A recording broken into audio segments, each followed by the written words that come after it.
parole de Dieu ne peut être anéantie, ni au Cameroun, ni dans le reste du monde. À toute la population camerounaise, je dis salut. Alors, au bout de l'année qui vient de s'achever, l'année 2024, Monsieur le ministre de l'Administration territoriale a pris des mesures drastiques à l'encontre des églises qui calculent une église réveillée. Il a dit, je cite, « Ces églises-là doivent fermer, elles doivent plier bagages. » Fin de citation. Alors, au regard d'une telle stigmatisation, l'on est en droit de se poser la question, de savoir, de connaître les motivations d'une telle mesure. Il faut reconnaître au passage que certains individus se sont autoproclamés serviteurs de Dieu, hommes de Dieu, et ont porté atteinte à l'image de l'Église. On voit dorénavant celle-là, des lieux qui étaient censés être des lieux de prière, être transformés drastiquement à des véritables maisons d'occultisme, au point où ces soi-disant hommes de Dieu entreprennent même des rapports intimes avec leurs fidèles sans que ceux-ci leur dénoncent. Monsieur le ministre, si cette mesure vise à un toilettage afin d'assainir le milieu religieux, le milieu chrétien, nous disons que vous êtes dans votre bon droit. Parce que l'Église n'a pas à s'opposer à des mesures étatiques qui visent à organiser son bon fonctionnement. Nous prenons sur nous de prier afin que Dieu vous accorde force et sagesse pour mener à bien cette vision. Cependant, Monsieur le ministre, qu'il nous soit permis d'attirer votre attention sur la présence au Cameroun des ministres de culte à vocation divine. S'attaquer à cela, c'est courir le risque de s'attaquer à Dieu. Parce que eux, ils sont là, non de leur chef, mais de Dieu.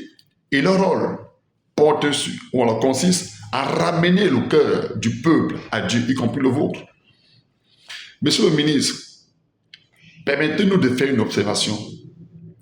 Au Cameroun, il y a plusieurs confessions religieuses différentes les unes des autres. Votre impartialité et votre objectivité seraient plus visibles si ces mesures s'étendaient sur l'ensemble de ces religions en vue d'une bonne administration de ce secteur. Mais comment comprendre que votre décision ne se limite exclusivement qu'aux églises que vous appelez également églises réveillées? Monsieur le ministre, aurez-vous le courage de vous attaquer également aux autres confessions en vue d'assainir ce milieu?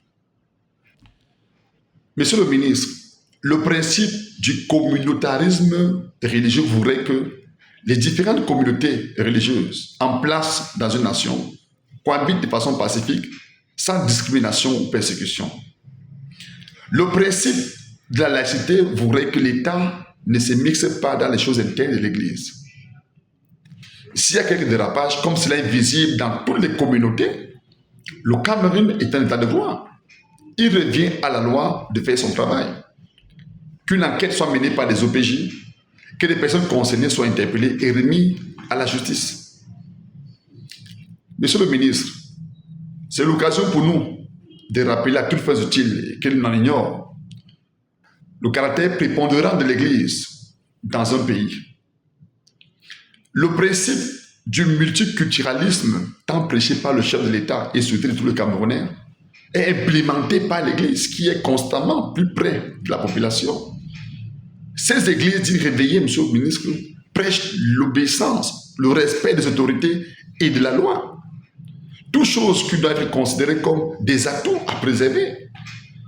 Monsieur le ministre, par leur magistère, ces églises dites réveillées participent en complémentarité à nos législations, au rang desquelles leur lutte contre le grand banditisme, la délinquance juvénile, la criminalité.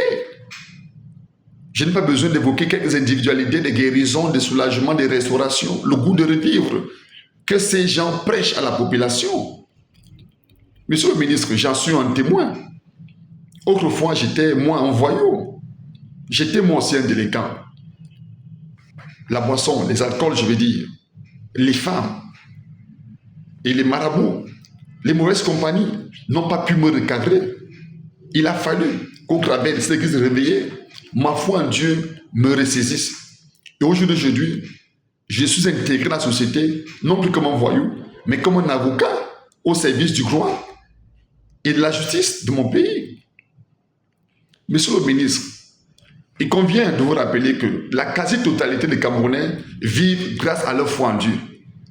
C'est cette foi qui leur donne la force d'avancer et d'espérer que les choses vont changer au regard des difficultés que nous connaissons.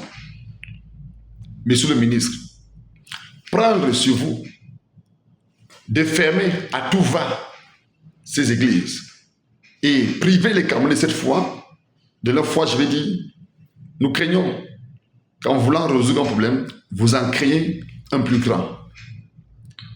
Monsieur le ministre, ces églises dites réveillées existent sous le fondement d'un décret présidentiel pour la plupart. Ces églises, monsieur le ministre, exercent sous la protection de notre loi. J'en veux pour référence les dispositions des articles 270, 271, 272 du Code pénal camerounais,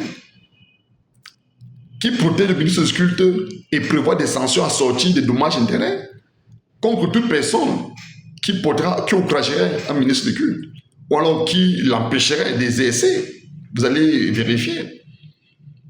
Monsieur le ministre, un conseil, lorsqu'il s'agit des choses de Dieu, le respect exigé, Dieu exige le respect de lui. Parce que l'arrogance est punie par Dieu. Dieu punit l'arrogance. Donc, nous prions que Dieu vous accorde sagesse dans vos activités, sans débordement. Que Dieu vous bénisse.